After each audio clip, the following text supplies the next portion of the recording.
hard to believe we're already at the summer recess.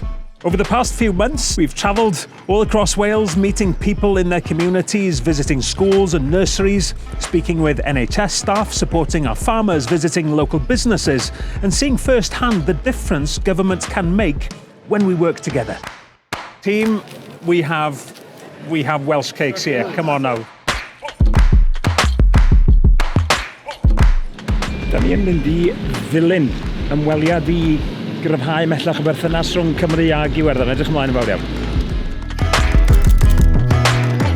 Mae amaeth yn bwysig am gymaint o resymau gwahanol, ond mae'r sector amaethyddol yn asgwrn cefn i'r economi yng nghefn gwlad Cymru. We want agriculture in Wales to be the best it can be, and through our actions as a government, I think people are getting the message here that this is a government that really cares about farming in rural Wales.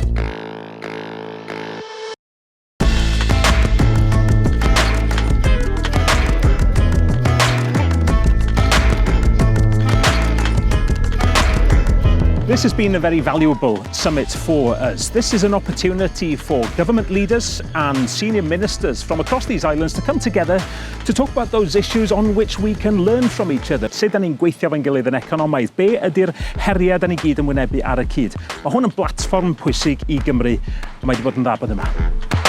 I am on this beautiful cruise ship, the Seven Seas Grandeur, in the port of Holyhead. Da ni yma i drafod gwerth mae mordeithiau yn gallu i gynnig i dwristiaeth ac i'r economi yng Nghymru. This is a sector that has grown. What we want, of course, is to make the most of what this sector offers the Welsh economy.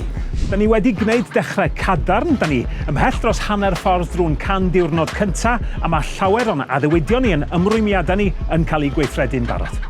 While the Senedd takes its recess, the work certainly doesn't stop. We'll keep on working through the summer weeks to deliver on those commitments and keep building that fairer, greener, more ambitious Wales we all want to see. Diolch I bawb sydd wedi yn croesawu ni i'w cymunedau dros y misoedd diwetha. Mi fyddwn ni'n parhau wrth gwrs dros yr ha a thu hwnt i weithio dros Gymru. Diolch yn fawr.